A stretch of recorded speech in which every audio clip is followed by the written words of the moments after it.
Comparez un poulet de supermarché avec un poulet de la basse-cour de grand-mère.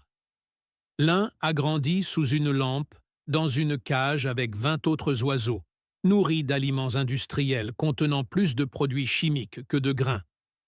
L'autre a grandi sous le soleil, grattant la poussière, avec des yeux qui scintillent comme l'ambre. Le premier coûte 100 roubles le kilo. Le second est inestimable, car il porte la mémoire. Les années où la ville gelait, le village fournissait la nourriture. C'était ainsi pendant le siège, pendant l'année de famine 1947 et pendant l'année de sécheresse 1963, lorsque les kolkhozes ont reçu l'ordre de sauver les reproducteurs à tout prix. À l'époque, chaque famille gardait au moins quelques poules, le pain vivant, comme on les appelait dans la région de Poltava.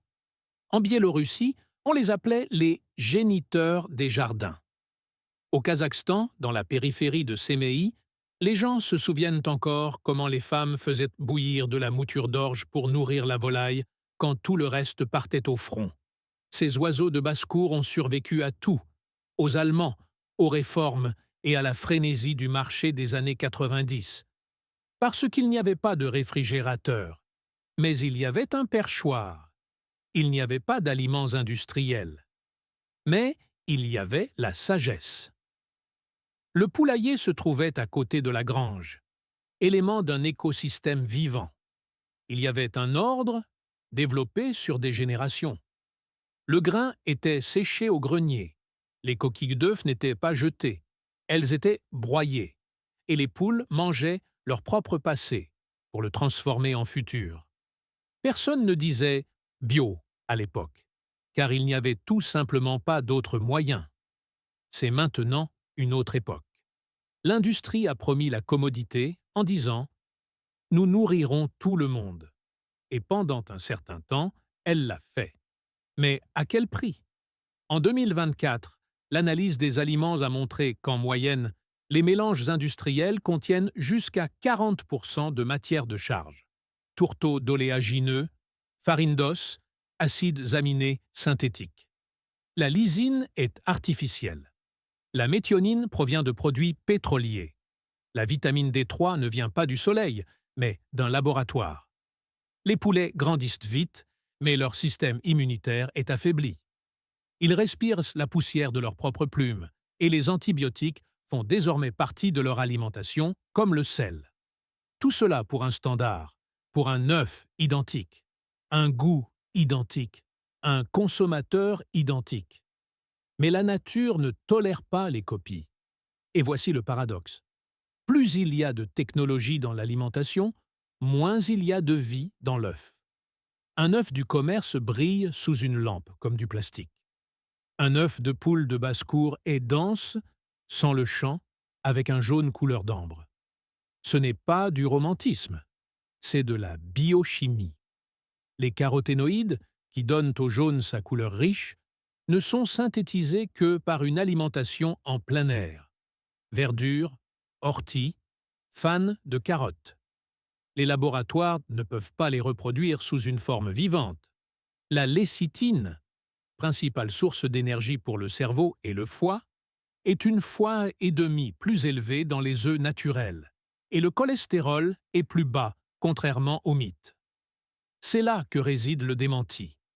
Les normes industrielles ne supplantent pas la saleté, mais le sens. Quand j'ai commencé à fabriquer moi-même mes aliments, mes amis ont ri. Pourquoi s'embêter quand tout a déjà été inventé? Mais la science est du côté du village. Une poule n'est pas une machine, mais un organisme biochimique. Son estomac est un microcosme de fermentation, où l'équilibre entre glucides, protéines et minéraux décide de tout. Elle a besoin de 16 acides aminés, sans lesquels la protéine de l'œuf ne peut être formée. 11 d'entre eux ne sont synthétisés que par une alimentation naturelle. Quand une poule mange de l'avoine fraîche, son corps produit lui-même les enzymes pour l'absorption du calcium. Aucun prémélange d'usine ne peut faire cela. C'est le secret de la résilience des vieilles races de basse-cour.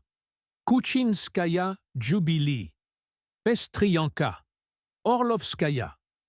Elles ont survécu non pas parce qu'elles étaient productives, mais parce qu'elles étaient adaptables. Pourquoi ces connaissances ont-elles disparu? Parce qu'elles ne peuvent pas être brevetées. La nature ne se soumet pas à une licence. Les grandes entreprises ne peuvent pas gagner d'argent sur une recette simple. Grain, soleil, eau. Elles ont besoin de vendre un additif, une norme, un certificat. C'est ainsi qu'est né le mythe de l'impossibilité de l'alimentation maison. Mais la vérité est différente. Tant que nous mélangeons le grain nous-mêmes, nous sommes libres. Libres de la dépendance, des prix, des intermédiaires. Avec chaque seau que vous mélangez dans votre cour, vous récupérez une part d'autonomie. Si vous voulez commencer, commencez simplement. Prenez moitié maïs, moitié blé, un peu d'orge, ajoutez de l'ortie séchée au grenier. Mélangez dans un seau sans fanatisme. Laissez vos poules vous dire si elles aiment ça. Elles le montreront en premier. Écoutez-les. Une poule est plus intelligente qu'elle n'en a l'air. Et rappelez-vous, la connaissance ne survit que lorsqu'elle est transmise. Ce que grand-mère faisait au feeling, nous pouvons maintenant l'expliquer par une formule. Mais le sens reste le même. La vie soutient la vie. Et le prochain coffre s'ouvrira bientôt. Si quelqu'un avait dit à mon arrière-grand-mère en 1953 que les aliments pour poules seraient un jour vendus dans des sacs en plastique au prix du sucre, elle aurait simplement grogné. Ce n'est pas de la nourriture, c'est du faux. À l'époque, chaque village vivait selon son propre rythme. Dans la région de Tchernihiv, les poules picoraient les restes d'avoine après le passage des chevaux. En Transnistrie, on leur donnait le petit lait du fromage blanc. Et dans le sud du Kazakhstan, les femmes faisaient sécher des pastèques et les mélangeaient à la nourriture pour que les oiseaux ne perdent pas l'appétit pendant la chaleur. Tout était réfléchi, car cela dépendait de la météo, de la main, de la terre. Dans chaque cour, il y avait un baquet avec un mélange de grains, de la mouture, qui était broyé directement dans la grange. Les gens savaient. Un bon œuf commence par une bonne mouture. À l'époque, on ne disait pas « agriculture biologique », on disait « notre propre façon ». Et cette propre façon a nourri toute une génération. Après l'effondrement de l'Union soviétique, tout cela a disparu comme l'eau dans le sable. Cela a été remplacé par des sacs étiquetés PK1, PK4. Le déchiffrage est simple. Aliments composés, formule, régime pour n'importe quelle région. Mais les poules de Baranavichi et les poules d'Almaty vivent sous des soleils différents, boivent une eau différente et mangent une herbe différente. Elles ne peuvent pas avoir la même chose. Cependant, l'industrie a besoin de standardiser. Ainsi, il est plus facile de calculer les profits, plus facile d'importer les matières premières. Et là où le vivant est standardisé, la dégradation commence. Aujourd'hui, beaucoup se demandent pourquoi le poulet du commerce perd de son goût. La réponse est simple et terrifiante. Parce que son corps manque des oligo-éléments qui font de la viande une viande. Magnésium, zinc, sélénium. Ces trois éléments affectent directement le goût et la solidité de la coquille. Dans les aliments industriels, ils sont remplacés par des analogues chimiques, mais l'organisme de l'oiseau ne les absorbe qu'à 30–40%. Mais quand vous donnez vous-même de l'orge moulue, un peu de farine de poisson et de l'ortie séchée, ces mêmes éléments sont absorbés jusqu'à 80%. Ce n'est pas de la théorie, c'est de la physiologie. Une poule, comme un humain, fonctionne à la biochimie, pas au marketing. Le secret de la santé d'un oiseau de basse-cour est simple, la variété. Dans les manuels d'aviculture soviétiques de 1972, il était directement stipulé: le régime optimal pour les poules pondeuses est un mélange d'aliments glucidiques, protéiques et minéraux, dans un rapport de 60:25:15. Les éleveurs d'aujourd'hui redécouvrent ces chiffres comme un manuscrit ancien. Pourquoi? Parce que, comme l'ont montré des études récentes, c'est avec un tel équilibre que le corps de la poule produit la quantité maximale d'enzymes lipases et protéases, celles-là même responsables de l'absorption des protéines. Sans elles, une poule mange, mais ne vit pas.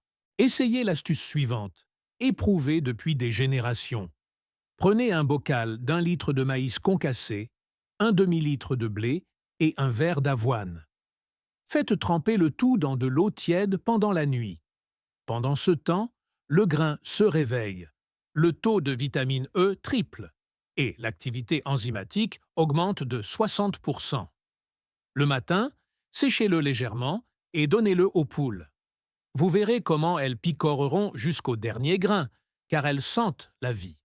C'est la véritable biodisponibilité, quelque chose qui ne peut pas être emballé dans du cellophane. Quelqu'un dira « Mais l'aliment industriel est équilibré ». Oui, il est équilibré selon un tableau, mais le tableau ne sait pas s'il fait chaud ou s'il y a du brouillard, si l'herbe pousse plus acide ou si l'eau du puits est calcaire. Mais la poule le sait. Elle cherche elle-même le minéral nécessaire, comme si elle l'entendait avec son corps. Quand nous mélangeons les aliments à la main, nous nous adaptons à la réalité spécifique, au village, à la cour, à la météo. C'est la science oubliée du terroir. Dans les années 1980, il y avait en Ukraine un programme appelé Kolosok.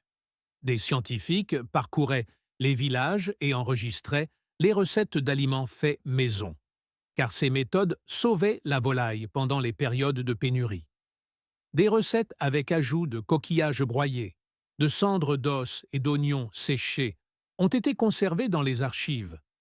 L'oignon, s'est-il avéré, réduit le risque de parasites chez les poules de 40%, et la cendre est une source de calcium et de potassium.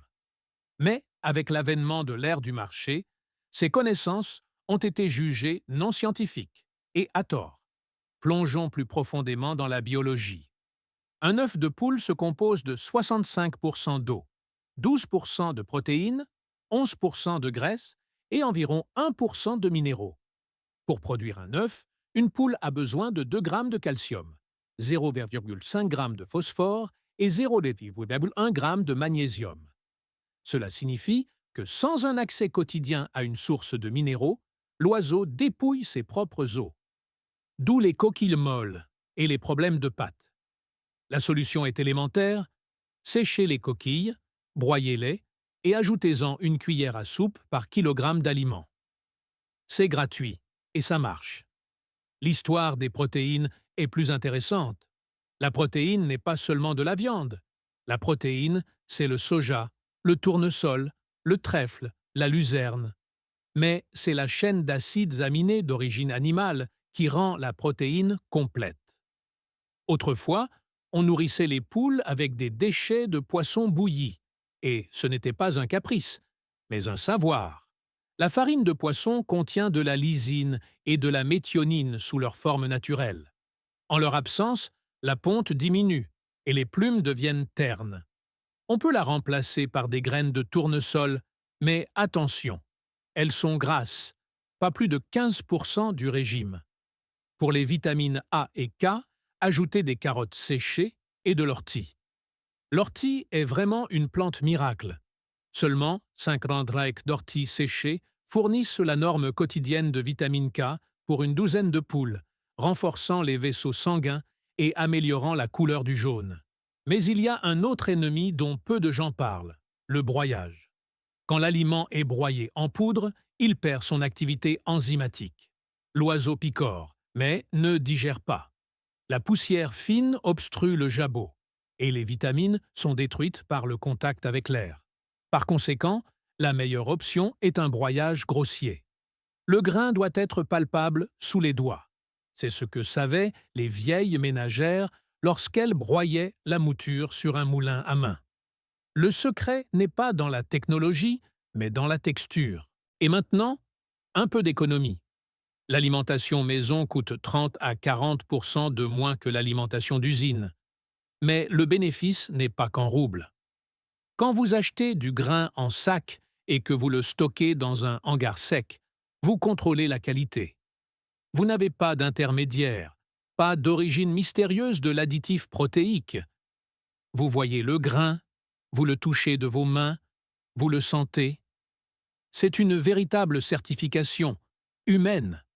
L'industrie, cependant, est bâtie sur le contraire. Sa force réside dans la dépendance. Aujourd'hui, sur les étals, vous voyez de beaux emballages. Et à l'intérieur se trouve un mélange de tourteaux, de craie et de graisse résiduelle. Pourquoi? Parce que le grain ne peut pas être breveté, mais la forme d'un granulé le peut. Le système brevette l'apparence pour tenir le marché. Ainsi, le grain devient une marchandise et le savoir un secret. Mais les secrets ne sont pas éternels. Tout ce dont nous avons besoin est de revenir à l'observation. Observez le comportement des poules le matin. Si leurs plumes brillent, il y a assez de protéines.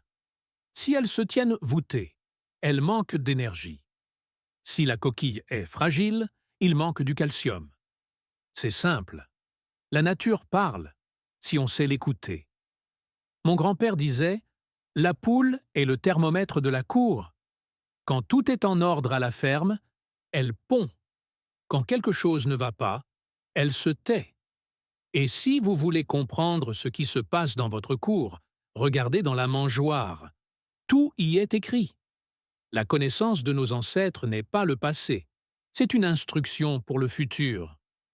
Nous ne revenons pas en arrière. Nous nous réapproprions le sens, car la liberté commence par quelque chose de simple. Prendre une poignée de grains et comprendre que l'indépendance se cache précisément là-dedans.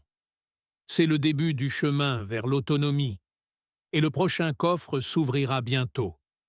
Savez-vous ce qui m'étonne le plus quand je regarde de vieilles photographies de cours de village des années 50? Chaque cour n'avait pas seulement un poulailler, c'était un petit centre de survie. Tout était lié. La cendre du poêle allait dans le bac à cendre, où les poules se baignaient, détruisant les parasites des plumes. Les balles d'avoine allaient dans la litière ensuite dans les potagers, et sur ces potagers poussaient l'ortie et la luzerne que l'on séchait pour l'hiver. Un cycle fermé, pas de déchets, pas de biotechnologie, juste l'homme et la nature dans un seul système d'échange. Aujourd'hui, nous devons nous en souvenir à nouveau. Pas par nostalgie, mais par nécessité. Car la terre s'est appauvrie, le climat est instable, et le prix des aliments grimpe plus vite que celui de l'essence. Mais nous avons un avantage que les usines ont oublié. Nous pouvons nous adapter à chaque matin. Dans cette vidéo, je ne veux pas seulement vous inspirer, mais vous armer de connaissances, réelles, prouvées, avec des chiffres, de la science, mais sans l'ennui académique. Commençons par comprendre qu'une poule est un réacteur biochimique, conçu pour traiter des matières premières végétales grossières. Un système spécial fonctionne dans son corps, l'estomac musculaire ou gésier. À l'intérieur, de petits cailloux et du sable broient le grain comme des meules. Par conséquent, si vous voulez que vos poules assimilent les aliments à 100%, donnez-leur accès à du gravier fin ou à du sable. Sans cela, le grain ne fait que passer en transit. Dans les brochures d'aviculture soviétique, on appelait cela la clé digestive. Et ce n'était pas une image, mais une définition précise. On ne peut pas ouvrir une serrure sans clé. Le deuxième aspect important est l'eau, souvent sous-estimée. Une poule est composée à 70% d'eau, et c'est l'eau qui déclenche tous les processus métaboliques. Par temps chaud, un oiseau perd jusqu'à 10% de son humidité par jour. Si l'eau est plus chaude que 30 degrés Paris, elle cesse de boire. Par conséquent, en période estivale, placez les abreuvoirs à l'ombre, ou mieux encore, dans des bols en terre cuite. L'argile garde la fraîcheur et neutralise l'acidité excessive. En Asie centrale, on utilise encore des sufzakts, des abreuvoirs en argile enduits de paille, pour que l'évaporation refroidisse l'eau. Ce n'est pas seulement beau, c'est la science de la thermorégulation, pratiquée depuis des siècles. Parlons maintenant des vitamines. Beaucoup s'étonnent que les poules qui se promènent au soleil pondent des œufs plus colorés. Ce n'est pas un mythe. Sous l'influence de la lumière ultraviolette, la vitamine D3 est synthétisée dans leur peau, laquelle régule l'absorption du calcium. Si un oiseau reste sous une lampe, il ne reçoit que 10 à 15% de la norme de cette vitamine. Par conséquent, une simple promenade dans la cour le matin est la meilleure prévention contre l'ostéoporose chez les poules. Les données scientifiques le confirment. Avec 2 heures d'ensoleillement par jour, la solidité de la coquille augmente de 25%. Les protéines. Au village, les restes de produits laitiers n'étaient jamais jetés. Lait caillé, lait écrémé, même le petit lait du fromage. Ce sont des cocktails de protéines tout prêts. Une tasse de petit lait acide remplace 30 grammes de concentré de protéines coûteux. Vous pouvez le verser sur le grain broyé. Il en résultera une fermentation naturelle, riche en lactobacilles. Ces enzymes suppriment les bactéries de putréfaction dans l'intestin et augmentent l'absorption des protéines de près du double. J'appelle cela le probiotique du village. Une autre pratique oubliée est le grain germé. Dans les kolkhozes, en hiver, on appelait cela le fourrage vert. L'avoine ou le blé étaient trempés dans une caisse, gardés au chaud pendant 3-4 jours. Dès qu'un germe d'1 centimètre apparaissait, le grain devenait une bombe de vitamines. La vitamine E triplait, la vitamine C quintuplait. Une poule n'a besoin que de 20-30 grammes de cet aliment par jour pour maintenir son immunité en hiver. Je fais cela dans une simple bassine. Je verse de l'eau tiède. Je couvre d'une toile de jute. En quelques jours, tout devient vert. Et vous savez, ce grain sent le printemps. Beaucoup demandent « Qu'en est-il des compléments? Dois-je acheter des prémélanges ?» Je serai honnête. Si vous nourrissez naturellement, les prémélanges ne sont pas nécessaires. Ils ont été inventés pour compenser les régimes stériles. Mais il existe des analogues naturels. Pour le fer, betterave et pommes séchées. Pour le soufre, choux et oignons. Pour l'iode, un peu de sel marin ou de varech. Le varech, d'ailleurs, rehausse la couleur du jaune et renforce les plumes. Une cuillère à café par kilogramme d'aliments une fois par semaine suffit. Un autre élément important est celui des acides gras. Sans eux, la poule perd l'éclat de ses plumes et son énergie. Les aliments industriels ajoutent de la graisse animale, souvent de piètre qualité. Nous pouvons la remplacer par des graines de lin ou de tournesol. Le lin est le champion des oméga 3. Si vous donnez 5% de graines de lin par rapport au poids de l'aliment, les œufs s'enrichissent en acides gras, oméga 3, bénéfiques pour l'homme aussi. Ce n'est pas seulement du marketing. Les analyses montrent la teneur en acide alpha-linolénique triple. Maintenant, un peu d'alchimie culinaire pour les poules. Autrefois, il existait une technique appelée étuvage. Dans de grands seaux, un mélange de mouture et d'épluchures de légumes était infusé dans l'eau bouillante pendant quelques heures. Ensuite, cela refroidissait, devenant tendre et parfumé. Un tel aliment est plus facile à digérer, surtout en hiver, quand le froid ralentit les enzymes. J'ai essayé, si vous ajoutez des carottes râpées et du chou au mélange échaudé, la production d'œufs augmente en 1 semaine seulement, car la nourriture chaude accélère le métabolisme et active les bactéries internes, comme si on allumait un poêle. Et maintenant, les herbes. Une pharmacie sous nos pieds. Nos ancêtres connaissaient chacune d'elles par son action. L'armoise, antiparasitaire. On en fumigeait le poulailler et on en mélangeait à la nourriture 1 fois par mois. Le pissenlit, source de vitamine K et de fer. L'ortie, un booster universel. L'achillée millefeuille et le souci, pour les plumes et la couleur du jaune. Le souci, d'ailleurs, est un pigment naturel. On l'ajoute même aux aliments bio en Europe. Et ici, il pousse au bord des routes. Et n'oubliez pas le vinaigre. Le simple vinaigre de cidre de pomme est un autre vieux secret.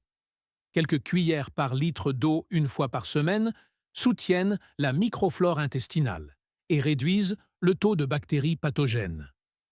Les scientifiques ont prouvé que l'acide stimule la production de suc gastrique et facilite l'absorption du calcium.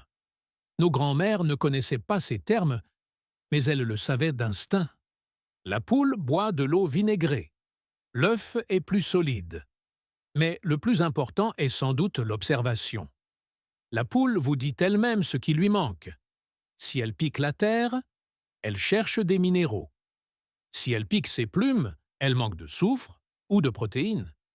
Si elle éparpille sa nourriture, quelque chose n'est pas à son goût. C'est l'art de l'alimentation domestique.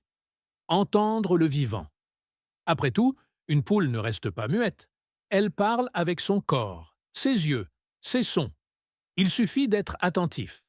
Parlons maintenant du stockage. L'erreur la plus courante des débutants est de garder les aliments dans des sacs à même le sol. De cette façon, vous invitez l'humidité et les souris. L'idéal est un baril en plastique avec un couvercle hermétique posé sur un support. Température ne dépassant pas 28 degrés, humidité jusqu'à 60%. Vérifiez une fois par semaine. L'odeur doit être fraîche, légèrement sucrée, sans signe de moisissure. Si un arôme aigre apparaît, l'aliment est gâté et ne doit pas être donné. Même si c'est dommage, les mycotoxines formées pendant la moisissure provoquent des inflammations du foie et une chute de la ponte chez les oiseaux. Certains diront « c'est trop compliqué ». Mais ça ne l'est pas. C'est compliqué quand on dépend d'une usine, quand chaque hausse de prix vous oblige à économiser sur la santé de l'oiseau. Mais mélanger les aliments soi-même, c'est comme faire son pain. On n'est pas habitué au début, puis c'est un plaisir, parce que vous savez que chaque poignée, chaque cuillère, vient de vos mains, de votre terre. N'ayez pas peur d'expérimenter. La poule choisira elle-même ce dont elle a besoin. Essayez d'ajouter du son, un peu de pommes de terre bouillies, de la courge, de la courgette. Tout cela constitue des sources bon marché d'énergie et de vitamines.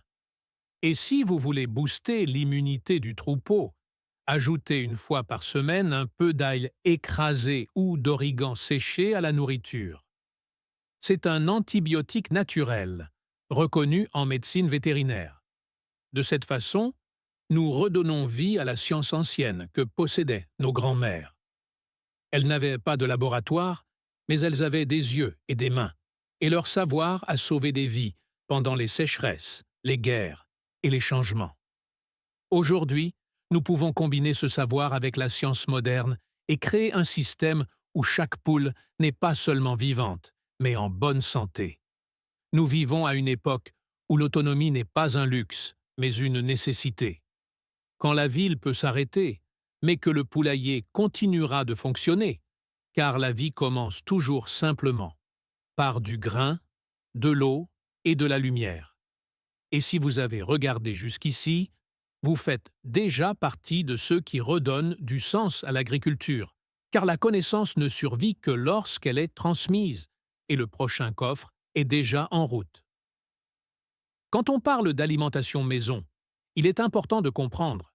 Il ne s'agit pas seulement d'économiser de l'argent, il s'agit de restaurer l'écologie perdue de la cour. Après tout, un vrai poulailler n'est pas une cage isolée, mais un biosystème miniature. Tout y est lié: nourriture, sol, lumière, mouvement, air. Si un élément est retiré, l'équilibre s'effondre. Et c'est exactement ce que les fermes industrielles ont fait. Elles ont sorti la poule de la cour, de la terre, l'ont privée de sa capacité à choisir, picorer, gratter, chercher. Et avec cela, la culture même de l'observation a disparu. Aujourd'hui, nous la ramenons, grain par grain. Regardez les statistiques. Selon les instituts agricoles, au cours des 20 dernières années, la productivité des croisements industriels a augmenté de 35%, mais leur durée de vie moyenne a diminué de moitié. C'est le prix de l'accélération. Une poule maison, élevée avec des aliments naturels, vit 5 à 7 ans, maintenant sa ponte presque jusqu'à sa dernière saison. Pourquoi? C'est simple. Son corps n'est pas épuisé par la course constante au résultat. Elle dispose d'un système de récupération naturel, nourri non par des pilules, mais par les minéraux et la lumière. Parlons maintenant des minéraux.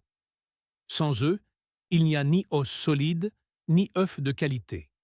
Nous avons déjà parlé du calcium, mais il y a aussi le phosphore, le zinc et le manganèse.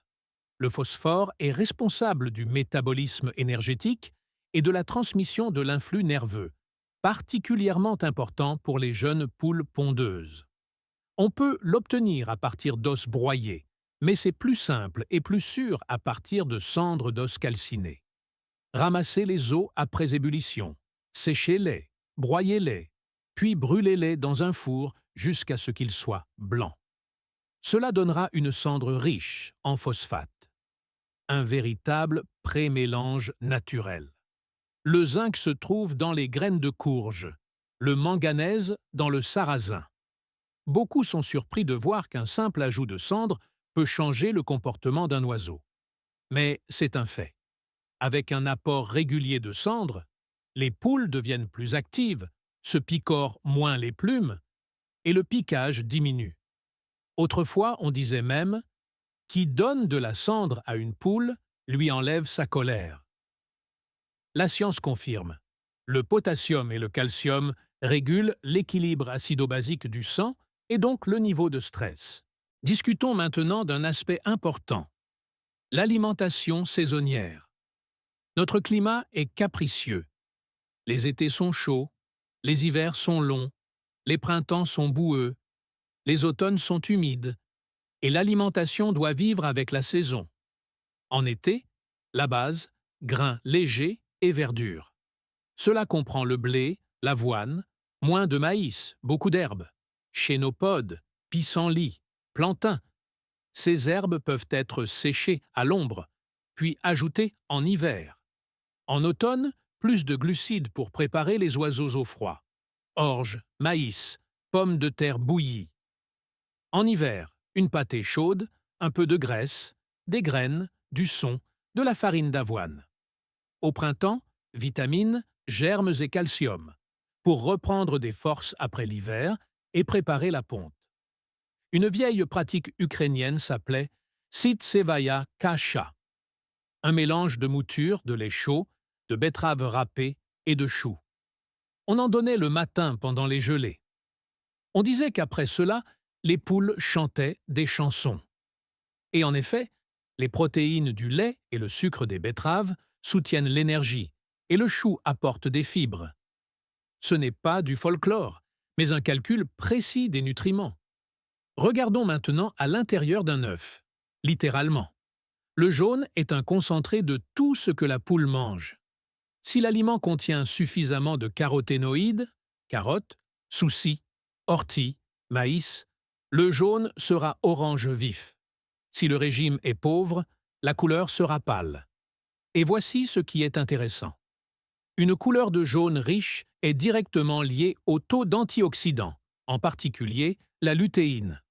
La lutéine protège la vision, améliore le métabolisme et, chez les oiseaux, augmente la résistance au stress. Par conséquent, quand nous nous soucions de la couleur du jaune, nous nous soucions de la santé de l'oiseau lui-même.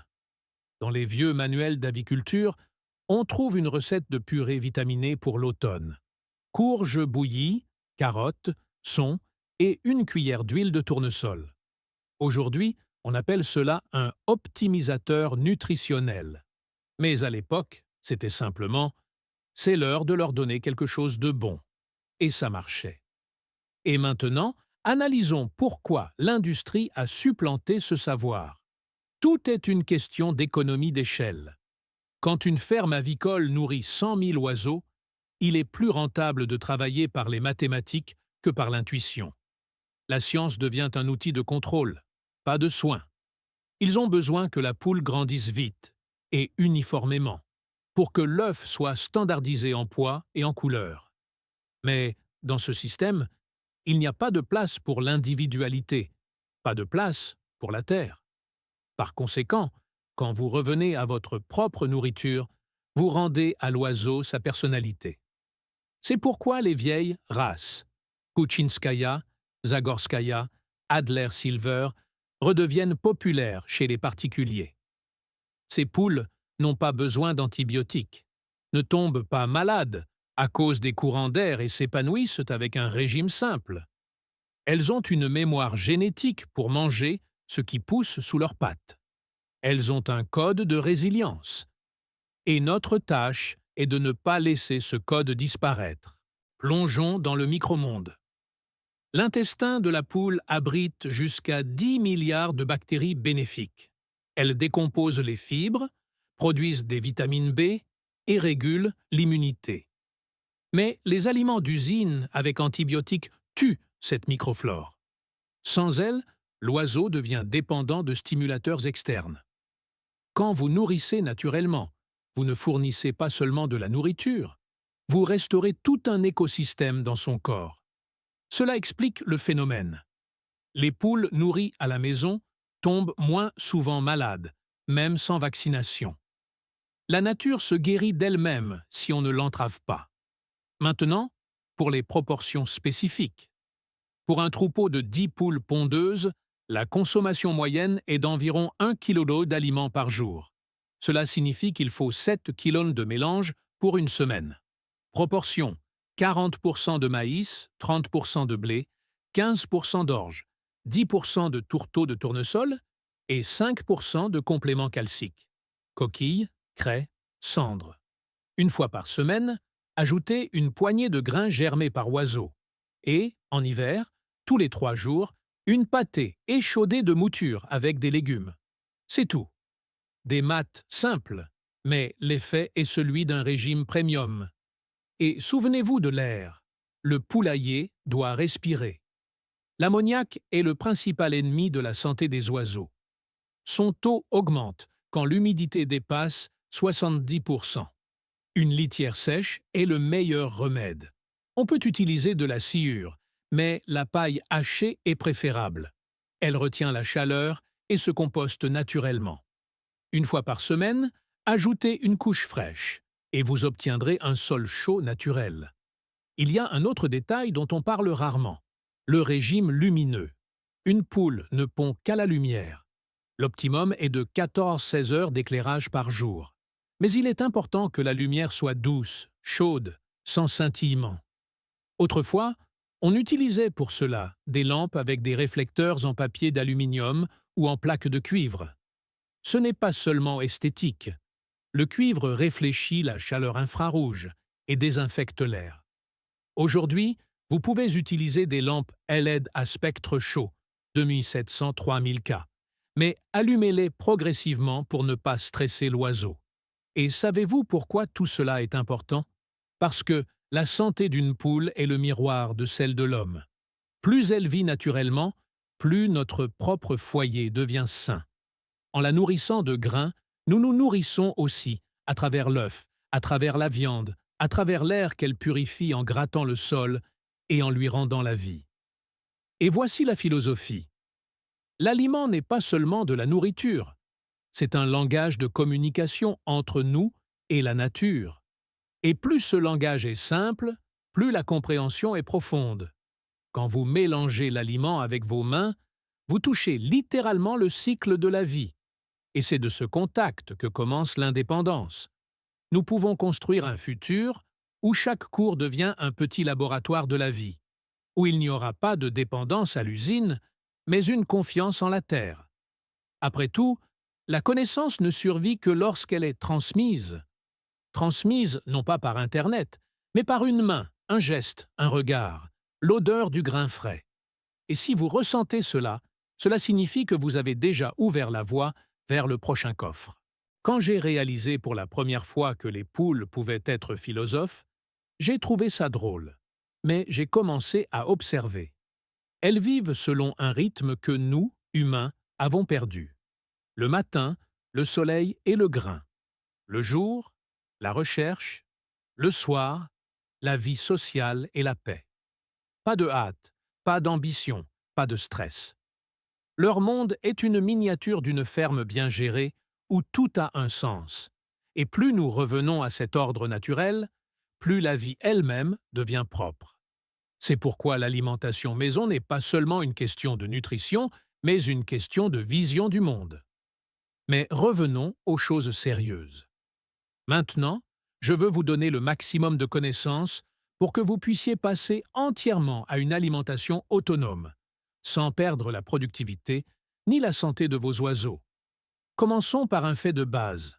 La poule est une créature omnivore. Cela signifie qu'elle doit recevoir à la fois de la nourriture végétale et animale. Son corps est agencé différemment. Elle n'a pas de dents, et tout le traitement se fait dans le jabot et l'estomac musculaire. Par conséquent, il est important non seulement de savoir quoi donner, mais aussi sous quelle forme. Partie protéique du régime. Les meilleures sources sont les graines, le poisson, les déchets laitiers, les œufs bouillis, les vôtres, écrasés, et la verdure. La farine de poisson doit être fraîche, sans odeur de vase. Ne donnez pas de poisson salé. Le sodium perturbe l'équilibre du potassium, et les poules commencent à boire trop d'eau, surchargeant leurs reins. L'optimum est de 3-4% de farine de poisson par rapport au poids de l'aliment. Les déchets laitiers, lait écrémé, lait caillé, kéfir, contiennent de la caséine et de l'acide lactique, ce qui améliore l'absorption du phosphore et du fer. L'essentiel est de ne pas en abuser pour ne pas provoquer de fermentation. Protéines végétales. La luzerne et le trèfle sont les champions des acides aminés. La luzerne sèche peut être broyée en poudre et mélangée aux aliments. Seulement 50 grammes par oiseau et par jour couvrent les besoins en vitamines A et E. Si vous voulez renforcer l'immunité, ajoutez de l'ail et des oignons. Des antiseptiques naturels. Glucides et énergie. Maïs, blé, orge, avoine, les 4 piliers du régime. Le maïs apporte des calories, maximum 40%. Le blé est riche en vitamine B. L'orge améliore la fonction intestinale. L'avoine est indispensable pendant la mue. Un mélange de grains avec de la cendre et du sable pour 10 kg d'aliments, 200 g de cendre et 300 g de sable. Nettoie l'estomac. La verdure est le meilleur complément vitaminé. Ortie, pissenlit, trèfle, fan de betterave, tout cela peut être séché et stocké. La courge, source de carotène, et les graines, zinc, rendent le plumage brillant. Les carottes et le souci donnent une couleur de jaune riche. N'oubliez pas, l'intestin est le principal organe immunitaire. Une prophylaxie avec une infusion d'ail et du vinaigre de cidre de pomme le renforce. Économiquement, passer à votre propre régime réduit les coûts de 35 à 50%. Et la qualité des œufs augmente tellement que les gens sentent immédiatement la différence. C'est le chemin vers l'indépendance. Si vous pouvez nourrir une poule correctement, vous pouvez nourrir votre famille. Commencez dès aujourd'hui. Prenez un seau, du grain et mélangez votre premier aliment. À partir de ce moment, vous faites partie d'un système qui vit selon la loi de la vie. Si cette histoire a changé votre regard sur les oiseaux de basse-cour ordinaires et sur l'importance de l'agriculture naturelle, abonnez-vous à notre chaîne et cliquez sur « J'aime ». Nous continuons à déterrer l'histoire et les connaissances qu'ils ont essayé de condamner à l'oubli. Semez l'avenir avec nous, en vous réappropriant l'autonomie et le sens. Le prochain coffre s'ouvrira très bientôt.